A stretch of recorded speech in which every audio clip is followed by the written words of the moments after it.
వాళ్ళ రాష్ట్ర పరిధిలోనే చేయించాలి. ఓసారి అంటున్నారు సిబిఐ, ఎందుకంటే వాళ్ళు ఇన్ని రోజులు మాట్లాడుతూ ఉన్నారు కదా, బీజేపీ బీఆర్ఎస్ ఒకటి, బీజేపీ బీఆర్ఎస్ ఒకటి, సిబిఐకి ఇస్తే ఇవన్నీ కూడా కాలయాపన కోసం, వాళ్ళని కాపాడడం కోసం మాట్లాడుతున్నటువంటి మాటలు కానీ మనం పరిగణించాల్సి వస్తుంది.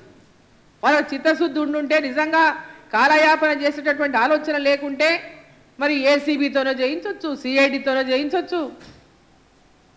ఇమ్మీడియట్గా దానిపైన ఎంక్వైరీల ద్వారా ఏమేం జరిగిందో వాటన్నిటిని కూడా బయటికి తీయవచ్చు. కానీ జ్యుడిషియల్ ఎంక్వైరీ అని కాలయాపన చేసేటటువంటి ఆలోచన ఉన్నట్టుగా ఈరోజు స్పష్టంగా కనిపిస్తూ ఉంది ఈ రాష్ట్ర ముఖ్యమంత్రి గారికి. ఈ యొక్క మేడిగడ్డ కాళేశ్వరం యొక్క నిర్మాణం విషయంలో మనం చూసినాం ఎన్నెన్ని లోపాలు వెలుగులోకి వచ్చినాయో. వరదలు వచ్చినప్పుడు కానీ కాళేశ్వరం ప్రాజెక్టును 2019లో జూన్ 19న అప్పుడు ఉన్నటువంటి బీఆర్ఎస్ ప్రభుత్వం జాతికి అంకితం చేసింది. అది పూర్తి కాకుండానే జాతికి అంకితం చేసింది. మరి అప్పటి నుంచి ప్రాజెక్టు లోపల అనేక లోపాలు ఒక్కొక్కటిగా మనం వెలుగు చూస్తూ ఉన్నాయి. పోయిన వరదల్లో ఏ విధమైనటువంటి పరిస్థితి ఏర్పడిందో మనం చూసినాం. 2020 జూలై 9న భూపాలపల్లిలోని జిల్లాలోని గ్రావిటీ కెనాల్ గోడ మొత్తం సిమెంట్ మొత్తం పెచ్చులు ఊడిపోయింది. లక్ష్మీ పంప్ హౌస్ నుంచి 6 కిలోమీటర్ల దూరంలో ఉన్నటువంటి గ్రావిటీ కెనాల్కి ఎడమ వైపు ఉన్నటువంటి సిమెంటు సీలింగ్లంతా కూడా పెచ్చులు ఊడిపోయినాయి. మరి జూలై 14వ తేదీ నాడు గోదావరిలో వచ్చినటువంటి భారీ వరదలకు కాళేశ్వరం సమీపంలో ఉన్నటువంటి Lakshmi pump house, Annaram pump house మొత్తం నీట మునిగిపోయినాయి. ఆ ప్రాంతాల్లో ఉన్నటువంటి పొలాలన్నీ కూడా చాలా వరకు వేల ఎకరాల్లో పంటలు నీట మునిగిపోయినాయి. పెద్ద ఎత్తున ఆ పంప్ హౌస్లో నీట అంటే మొత్తం నీటిలో మునిగిపోవడానికి కారణమంతా కూడా నిర్మాణంలో ఉన్నటువంటి లోపం వల్లనే, నిర్మాణంలో ఉన్నటువంటి నాణ్యత లోపం వల్లనే, డిజైన్ లోపం వల్లనే అనేటటువంటి అనేక ఆరోపణలు ఆ రోజు మనం ఆ ప్రభుత్వం పైన చేయడం జరిగింది. ఆ సందర్భంగా లక్ష్మీ పంప్ హౌస్లో మొత్తం 17 మోటార్లు నీట మునిగిపోయినాయి. దాంట్లో 7 మోటార్లు పూర్తిగా దెబ్బతిన్నాయి అన్నాడు. 3 మోటార్లు పూర్తిగా దెబ్బతిన్నాయి, 7 మోటార్లు మొత్తం ధ్వంసమైపోయినాయి. దాదాపు 2000 కోట్లకు పైగా నష్టం జరిగిందని చెప్పి పెద్ద ఎత్తున ఆ రోజు అందరం కూడా మాట్లాడడం జరిగింది. మరి మొన్న 2023 ఎలక్షన్ల ముందు, జస్ట్ ఎలక్షన్ల ముందు అక్టోబర్ 21వ తేదీన మేడిగడ్డ బ్యారేజ్ పైనటువంటి వంతెన ఏదైతే ఉందో కుంగిపోయింది. బ్యారేజ్లో ఉన్నటువంటి 7వ బ్లాక్లో 19th పిల్లర్, 20, 21 పిల్లర్ల మధ్యలో వంతెన కుంగి కిందికి దిగిపోయింది.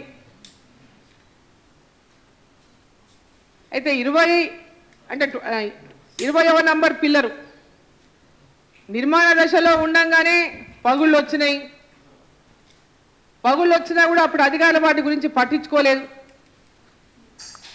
పెద్ద ఎత్తున మీడియాలో ప్రచారం జరిగింది, దాని గురించి కూడా అన్నాడు. మరి బ్యారేజీ కుంగడంతో ఈరోజు కాళేశ్వరం ప్రాజెక్టు లిఫ్ట్ ఇరిగేషన్కి ఈరోజు బ్రేక్ పడినట్లు అయిపోయింది. నవంబర్ 1వ తేదీ 2023న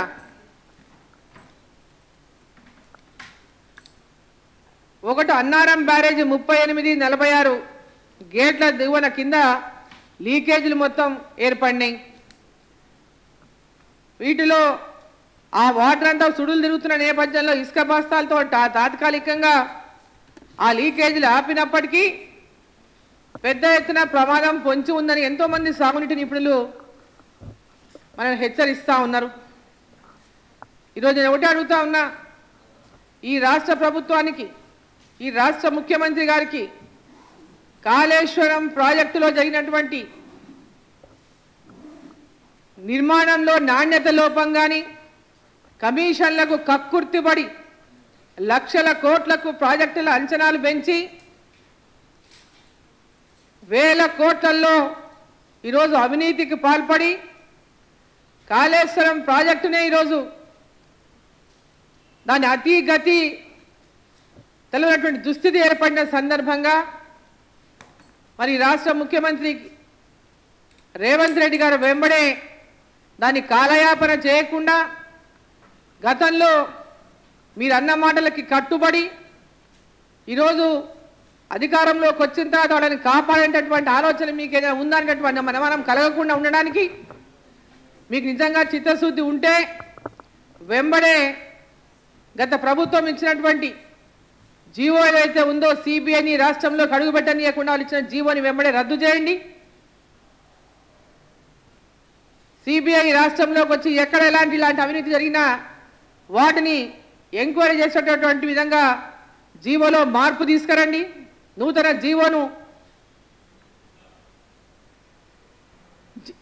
జీవోని ఇచ్చి మరి దానికి సిబిఐ ఎంక్వైరీకి చొరవ తీసుకునే విధంగా మరి రాష్ట్ర ప్రభుత్వం దీంట్లో ముందుకెళ్లాలని చెప్పి సందర్భంగా నేను కోరుతా ఉన్నా. జ్యుడిషియల్ ఎంక్వైరీ అంటే కాలయాపన తప్ప మరొకటి కాదనే విషయం అందరికీ తెలుసు మనకి. సో ఈ యొక్క కాళేశ్వరం పైన మేడిగడ్డ పైన ఎంబడే తగినటువంటి అవినీతిని బయటికి తీసుకురావాలన్నా ఆ నిర్మాణ లోపాలు ఎంబడే తీసుకొచ్చి దాన్ని ఆ లక్షల కోట్ల ప్రాజెక్టుని కాపాడాలన్నా తెలంగాణ యొక్క ధనాన్ని దోచుకున్నటువంటి వారిని శిక్షించాలన్నా వెంబడే సిబిఐ ఎంక్వైరీ చేయించాలి. మా రాష్ట్ర అధ్యక్షుడు కోరినట్టుగా భారతీయ జనతా పార్టీ తరఫున మేము డిమాండ్ చేస్తూ ఉన్నాం. వెంబడే సిబిఐ ఎంక్వైరీకి తీసుకోవడానికి మరి రాష్ట్ర ప్రభుత్వం చొరవ తీసుకోవాలని చెప్పి సందర్భంగా నేను ఈ రాష్ట్ర ముఖ్యమంత్రి రేవంత్ రెడ్డి గారిని నేను కోరుతా ఉన్నా.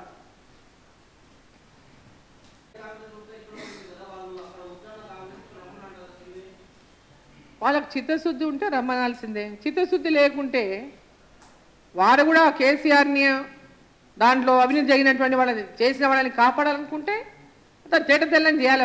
వాళ్ళని కాపాడాలని ఉద్దేశం ఉంటే చెప్పాలి. అది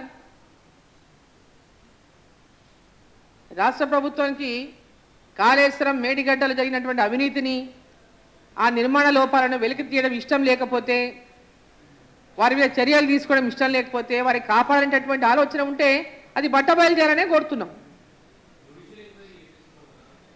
జ్యుడిషియల్ ఎంక్వైరీ వల్ల కాలయాపన జరిగితే దానివల్ల ఉపయోగం లేదు అంటున్నాం. ఇమ్మీడియట్గా యాక్షన్ జరగాలని అడుగుతున్నాం. ఇమ్మీడియట్గా యాక్షన్ జరగాలని దాని మీదనే ఈరోజు వారు కూడా గతంలో కోరింది అదే. నువ్వు కుర్చీ ఎక్కంగానే మాట మారవద్దు కదా. గతంలో వాళ్ళు కూడా దాని మీద అనేక ఆరోపణలు చేసినారు. మరి మీ వారికి అవకాశం వచ్చింది, దాన్ని నిరూపించేటటువంటి అవకాశం ఉంది కాబట్టి వెంబడే స్పందించాలని చెప్పి కోరుతున్నాం.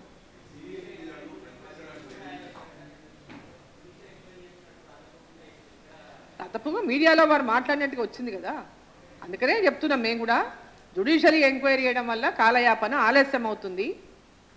ఇది వెంబడే నిర్ణయం తీసుకోవాలి.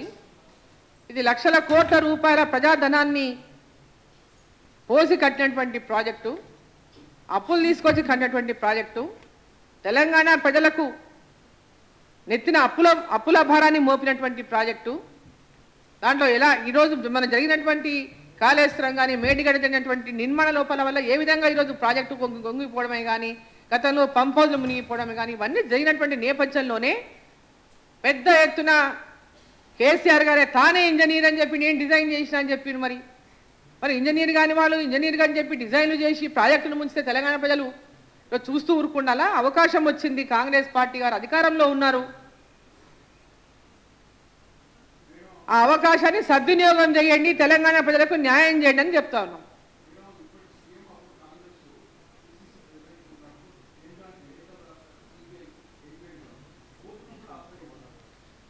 ఇప్పుడు అందరూ రాసినాం కదా. ఇప్పుడు సిబిఐకి లేఖ అంటే సిబిఐ ఇక్కడ అడుగు పెట్టొద్దని కదా ముఖ్యమంత్రి గారు ఒక జీవో ఇష్యూ చేసినారు. వారు ఎంబడారు జీవోని రద్దు చేయండి అని అడుగుతున్నాను నన్ను. అందుకనే ఇప్పుడు వారే ముఖ్యమంత్రిగా ఉన్నారు కాబట్టి, వారే ఆ రోజు మాట్లాడినారు కాబట్టి, ఆ రేవంత్ రెడ్డి గారే ఇవాళ ముఖ్యమంత్రిగా ఉన్నారు కాబట్టి, ఆనాడు పిసిసి ఈరోజు రాష్ట్ర ముఖ్యమంత్రి కాబట్టి వారిని ఎంబడే సిబిఐ ఎంక్వైరీ వేయడానికి చొరవ తీసుకోండి అని చెప్తా ఉన్నాం.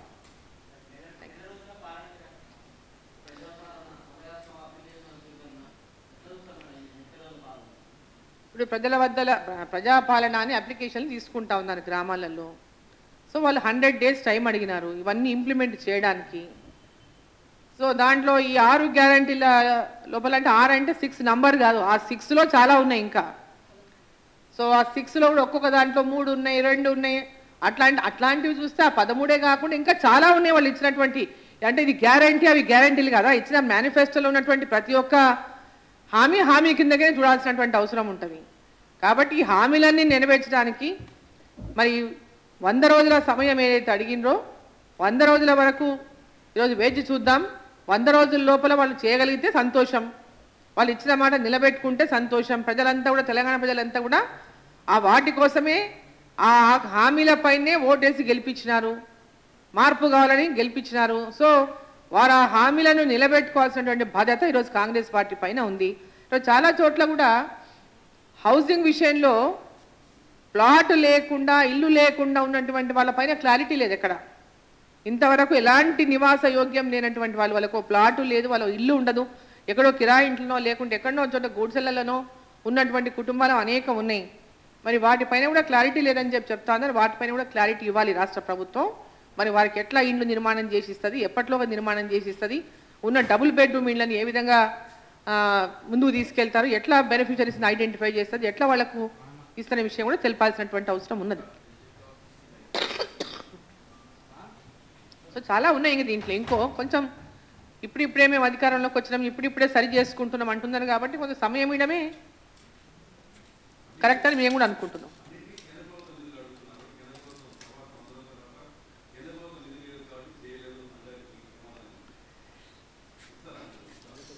ఇప్పుడు వాళ్ళు హామీలు ఇచ్చినప్పుడు కేంద్ర ప్రభుత్వ నిధులతో కలిపి హామీలు ఇచ్చినారా, ఫస్ట్ ఆ క్లారిటీ ఇవ్వాలా. ఈ పథకాలకు అడుగుతున్నారా వాళ్ళు కేంద్ర ప్రభుత్వ నిధులు, లేదా డిఫరెంట్ డెవలప్మెంట్స్ కోసం అడుగుతున్నారా? కేంద్ర ప్రభుత్వం నిధులు దేనికోసం అడుగుతున్నారు? కేంద్ర ప్రభుత్వం రొటీన్గా ఇచ్చే నిధులన్నిటి కూడా కంటిన్యూగా ఇస్తుంది. వాటికి కాకుండా అదనంగా ఇంకేదైనా అవసరాలుండి రాష్ట్ర ప్రభుత్వం యొక్క అవసరాలను తెలంగాణ గవర్నమెంట్ తెలియజేస్తే కనుక వారికి కూడా సహకరిస్తామని చెప్పినారు. పాలమూరు రంగారెడ్డికి జాతీయ హోదా కావాలని చెప్పి కేంద్రంలో పోయి అడిగినారు, దానికి కూడా సానుకూలంగా స్పందించింది కేంద్ర ప్రభుత్వం.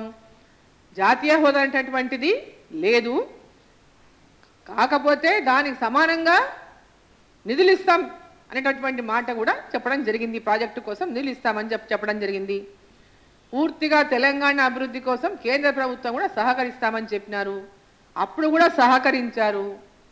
గతంలో బీఆర్ఎస్ ప్రభుత్వం అధికారంలో ఉన్నప్పుడు, టీఆర్ఎస్ ప్రభుత్వం అధికారంలో ఉన్నప్పుడు కూడా కేంద్ర ప్రభుత్వం పెద్ద ఎత్తున 9 లక్షల కోట్లకు పైగా నిధులు రాష్ట్ర ప్రభుత్వానికి ఇచ్చింది.